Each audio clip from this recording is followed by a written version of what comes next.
Hey, we got background music today. Oh my god, it makes me feel so good. What's up? It's the Culture Detective here, investigating your favorite TV shows.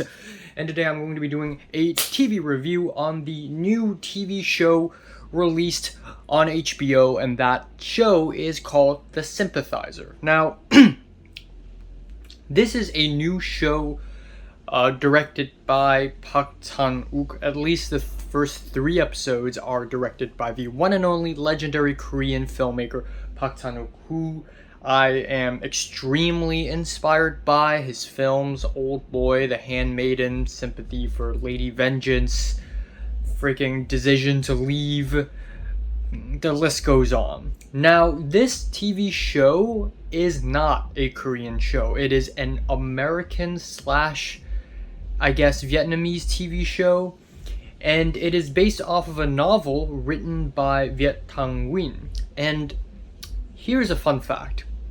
I found out about the show many months ago, but I think it is around May or June this year when I was invited. I wasn't invited.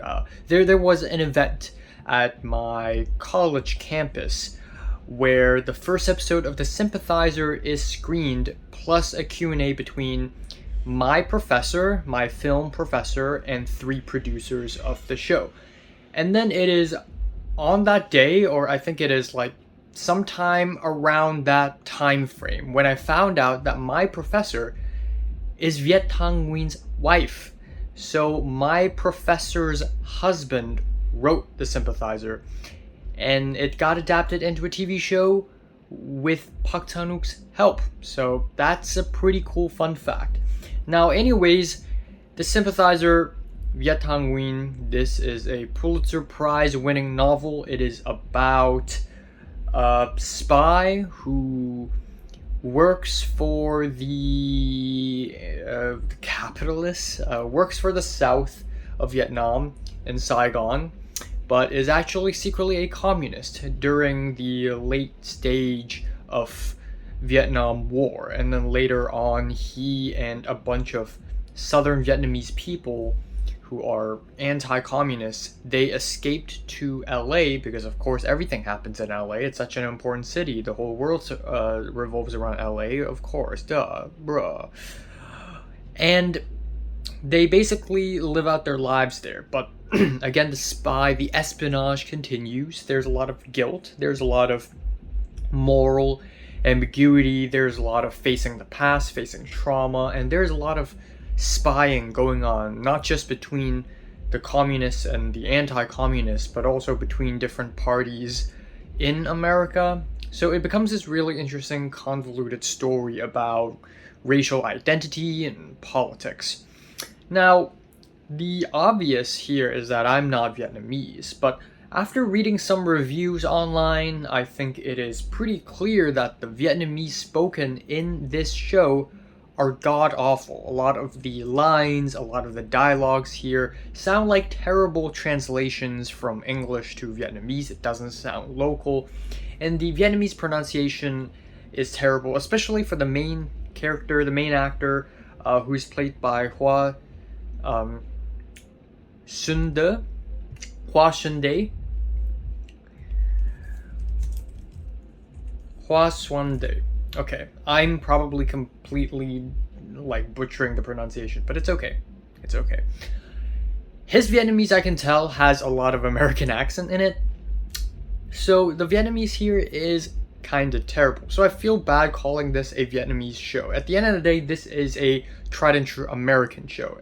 At least a Vietnamese American show. But what I like is that lately, in the past 10 years, a lot of Korean Americans, Japanese Americans, and Chinese Americans have pretty decent representations in American cinema, which would go on to affect the rest of the world, because that's how it works all the time. But now, Vietnamese Americans are also getting representation, so at least that's something great. Now, another thing I like about The Sympathizer in general is the time jumps. I think, I haven't read the novel, but I know that Park Chan-wook is a guy who loves experimenting with time jumps, jumping perspectives, things jumping around, scenes jumping around.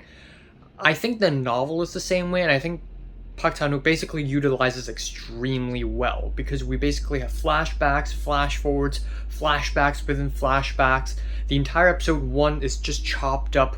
We rewind in time, and then we go forward in time again, and then we jump from a different character's perspective of the same incident. It's fascinating, and even if the story isn't the most interesting thing ever, at least the time jumping keeps you on your seat. Throughout the story, we have a lot of dichotomies, whether it be the main character whose name is... So it is only until now I found out that the main character has no name. He's credited as the captain, and I just realized this because I remember everyone's names. I remember Bon and Man. I just don't remember the main character's name because apparently he has no name. So that's pretty cool.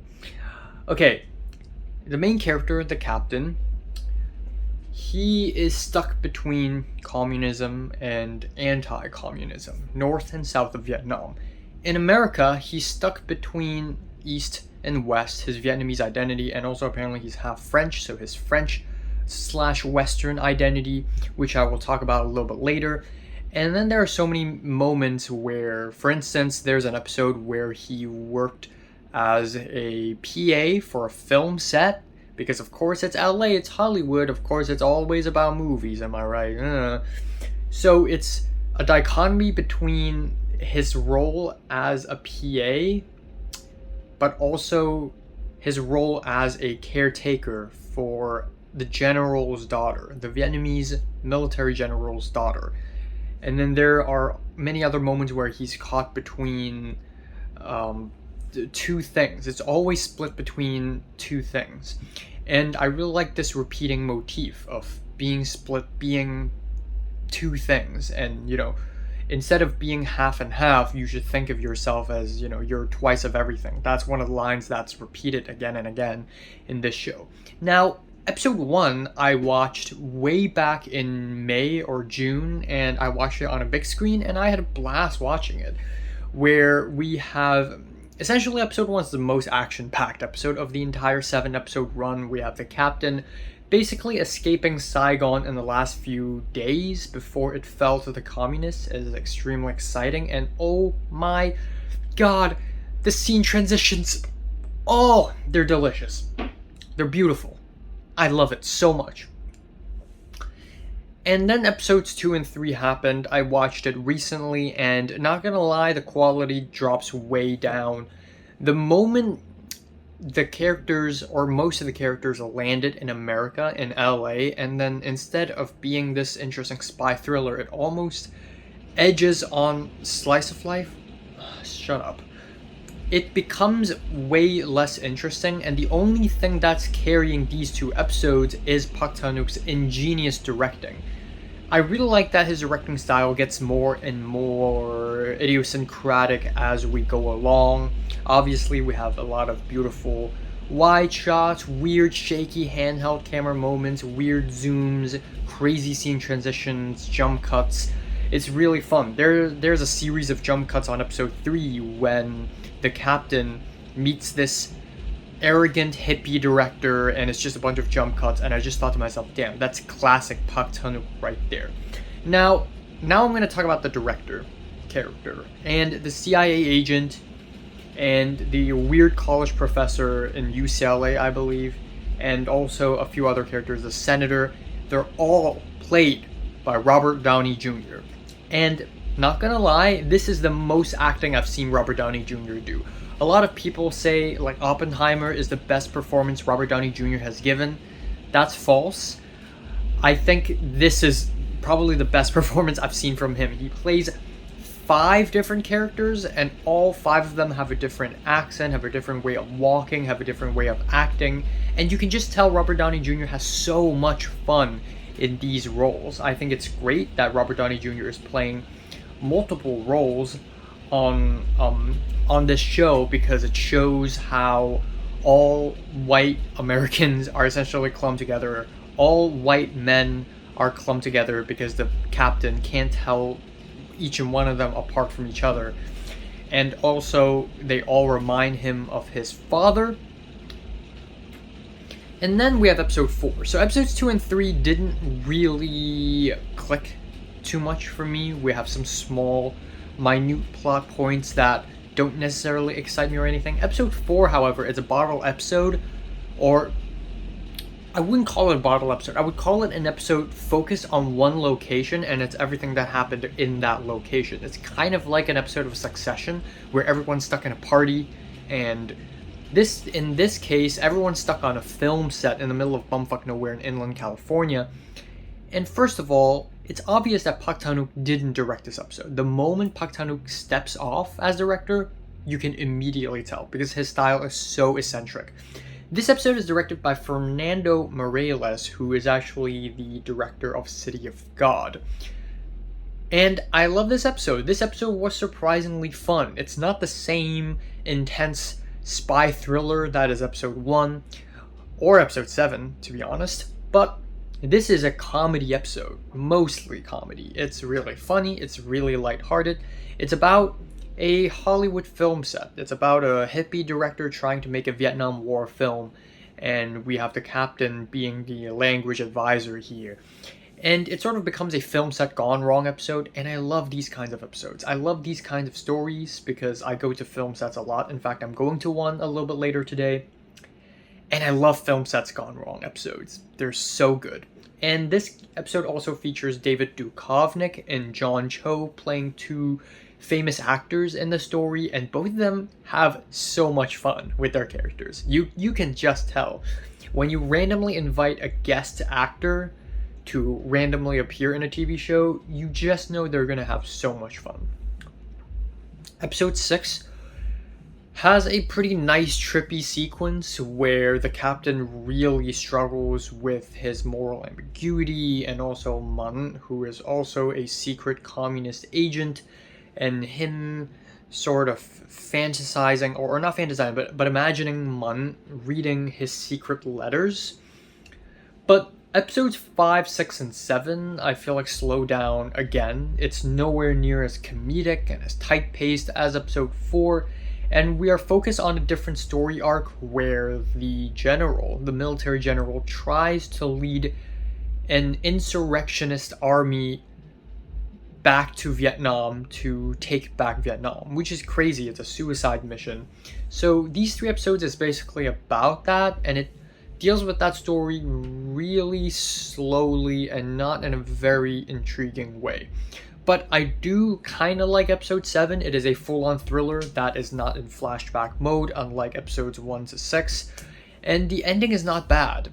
It's a bit crazy. It raises your suspension of disbelief so high that I can't tell if the ending is a fantasy or if it actually happened, if it's canonical in the story. I can't really tell. And I think to a certain extent it is a gripe that I have with the ending.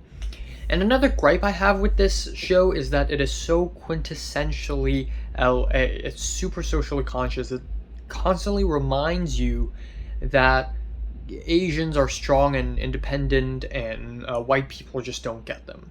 And also it really emphasizes the whole, the main character's half Vietnamese, half French, and how he's like, my Asian side is this, but my French side is that. And I know that's part of the commentary of people taking race too seriously, but only in LA would you ever take race. Only in America, and maybe some other Western countries, would you take race this seriously. So I don't think this is the best representation of communist Vietnam in the West. So far the only other piece of media that I've talked about that is also about communist Vietnam is Boat People. And while Boat People is a great film, it is ultimately a film made by Hong Kongers.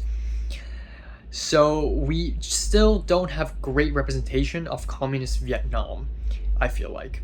So overall, I think this show is better as a book than as a TV show, because what the fuck was that? The pacing. There are some pacing issues here. It's very genre flip-flopping. It's very random. There's a lot of time jumping, and I can totally see how that's groundbreaking for a book. For a TV show, I'm glad this adaptation exists. I think Park Chan-wook did a magnificent job here, but I can't help but be bored by some of the deeper cut moments on this show. So yeah, I'm giving The Sympathizer a strong 7 out of 10. So if you watched The Sympathizer, comments below, let me know, subscribe if you want more, and thanks for watching.